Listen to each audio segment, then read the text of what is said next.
Good afternoon to all of you who are sharing your time with me and my friend Alfredo today. You are here in our first episode of Serving Veterans Who Served Us. I think that's a wonderful title, right? And for those of you who are veterans like Alfredo from his previous career, first and foremost, as a civilian, thank you for your service, brothers and sisters.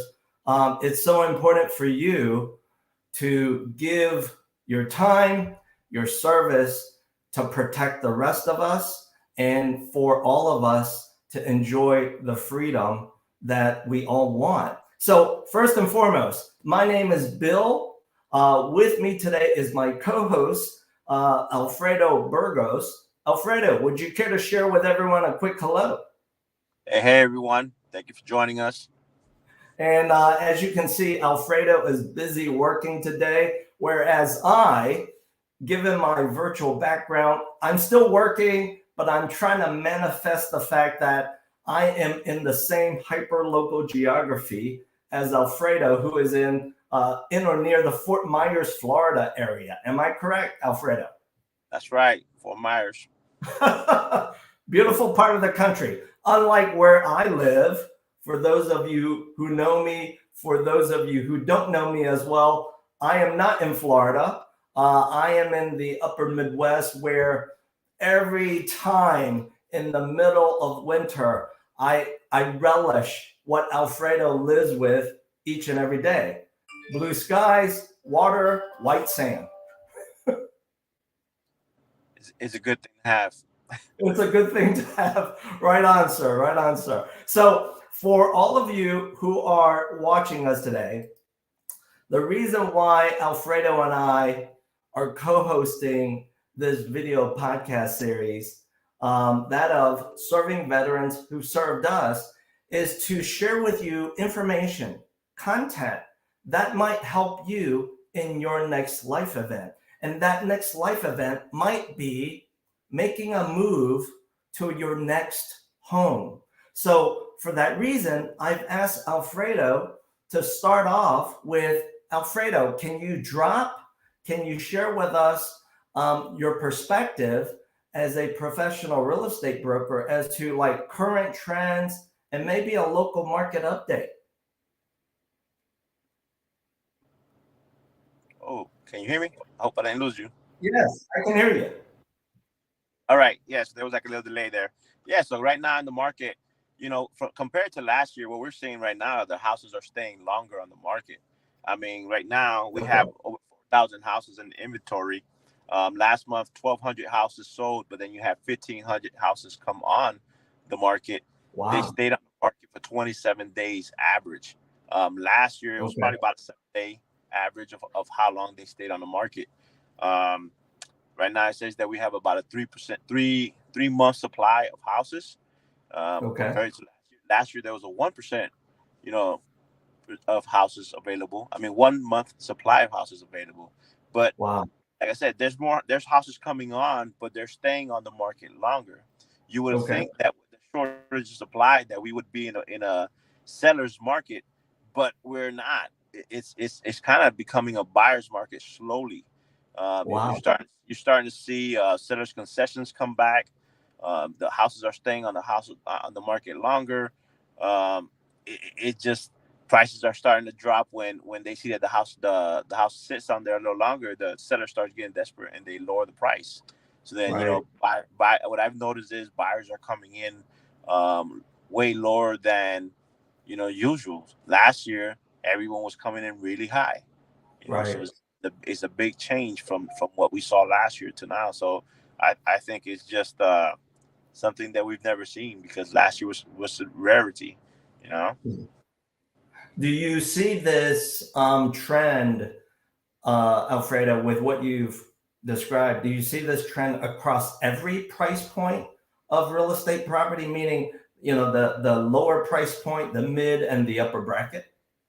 Yeah, so I kind of seen that, yeah, through every one of them because right now the houses that we have kind of like that, the high price point, they're up there and I've seen drops as far as $50,000 in one day because Wow. it's just not moving. And then same situation with the lower price point houses. They're coming down big time. I've even had some sellers just say, you know what, I'm not gonna sell, decide just to pull it off the market because they just, you know, with interest rate and everything, people are scared to buy. I Yeah. think they don't want to pull the trigger, and then the owners that are trying to sell, they're thinking, man, if I sell this, where am I gonna go? With Yeah, true, true. interest rates and stuff like that. So that's what I've seen so far. Yeah. And I can empathize with that, Alfredo. Mortgage interest rates, the cost of borrowing the money that you need compared to 2 years ago, it's certainly different. But all of that being said, uh, regardless of your current housing situation, for those of you who are watching, and Alfredo and myself right now, if you're renting, it's likely the cost of your rent might be going up as well.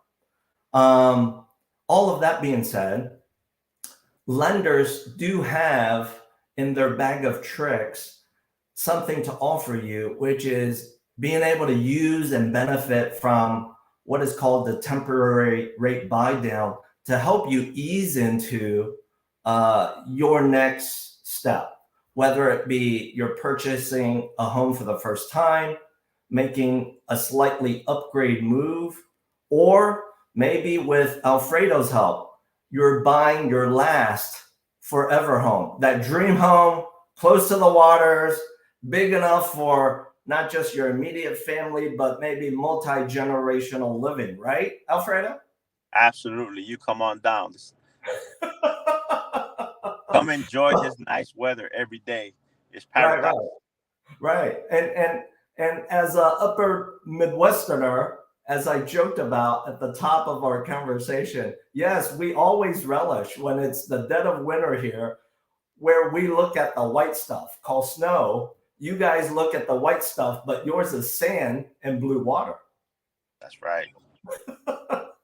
And for what you've just heard as a market update from Alfredo, it sounds like, because real estate is a very local thing, it sounds like you have more than enough homes, great homes at every price point that can match up to a buyer's needs, both financial, functional, and emotional.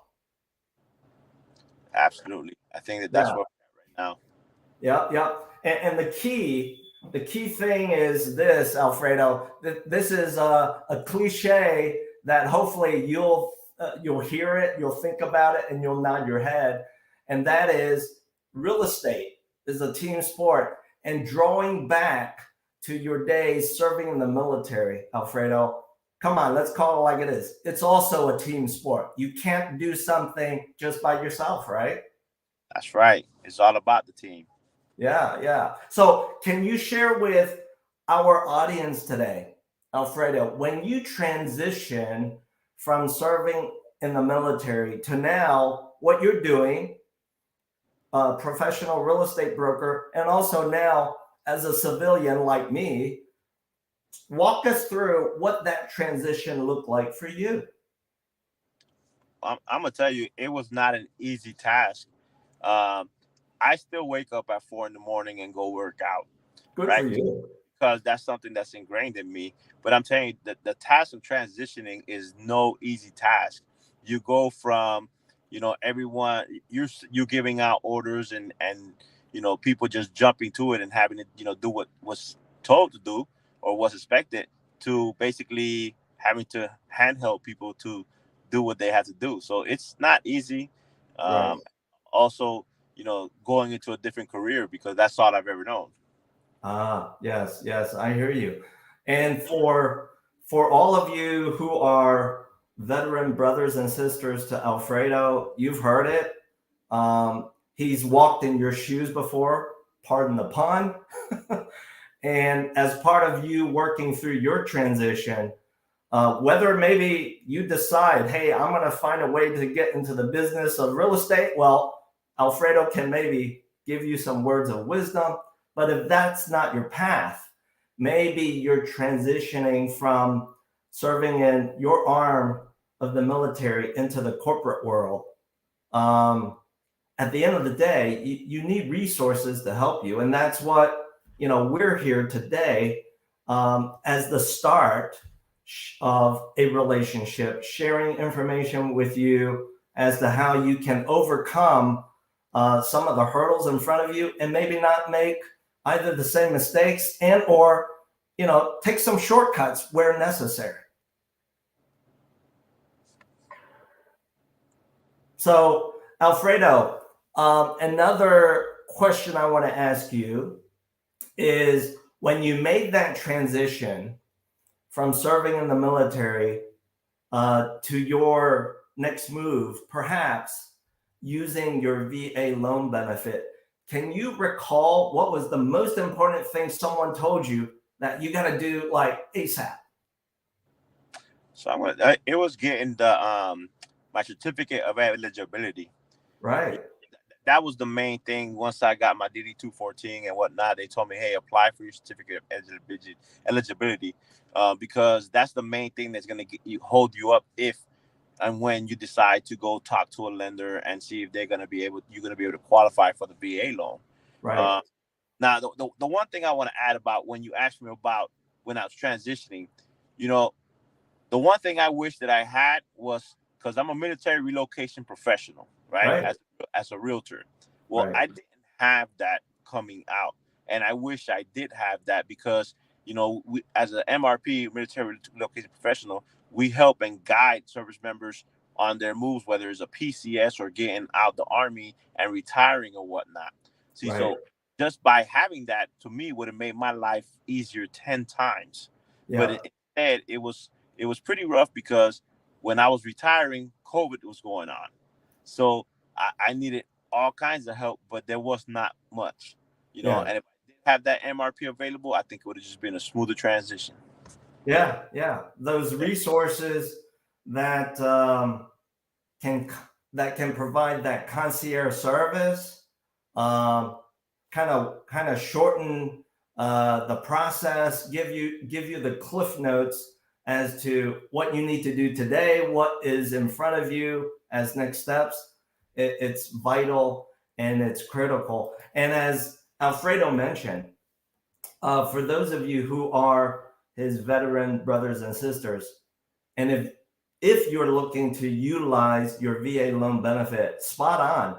Make sure that you have access to your copy of your COE and or your DD 214. Why? Because the lender that you choose to start a conversation with, to scope out how much home can you afford to purchase, and of course, the possibility of financing 100% of that purchase transaction, what a lender will be expecting as part of that first conversation with you will be, hey, can you share that information with me? Let's talk about it. Let's dive into some of the numbers and so forth. So spot on today. Alfredo, as I know, because you shared this with me before we started our first episode today, you're actually in the car right now doing this with me. Love it. You're multitasking, because you shared with me you're actually at a site where homes are being built using sustainable energy, right? That's right. So this is like one of the first and only solar powered cities being built. Wow. And so I think that the city is sustainable through solar power and natural gas. Um, Wow. there's That's Yeah, that's cool. They're probably in like the 25% of their build stage for the whole city. But when okay. they're done, they're gonna have their own mayor and whatnot. They also gonna have like the big stores like Target, Lowe's, Starbucks. All those companies are wanting to come and be a part of the city. Wow. And especially after the Hurricane Ian came through here, that city never lost power, and they actually were on 60 Minutes because Yes. they were there, kind of like, hey, we're still standing, type of thing, with little to no damage or effects to living. Right, right. And I remember that 60 minutes episode talking about this development. By the way, remind everyone, it is called what is the name? It's called Babcock Ranch. Nice. Okay. I remember watching that 60-minute episode and I was like amazed with the quality of these new construction homes that they put up. Not to mention, it's a great way to counter, Mother Nature when Mother Nature's wrath is a little too harsh on us. Absolutely. Yeah. So once we finish this episode, Alfredo has to get back in with his team so that they can understand how to perhaps help any one of you watching today's episode look at whether Babcock Farms might be your next home destination. And in that spirit, as we wrap up today's episode, how can you get in touch with Alfredo and or myself? Real simple. What you see right now in our first episode is our contact information. But to make it so simple for you, all you need to do when you're ready to start a conversation with us is to simply scan the QR codes.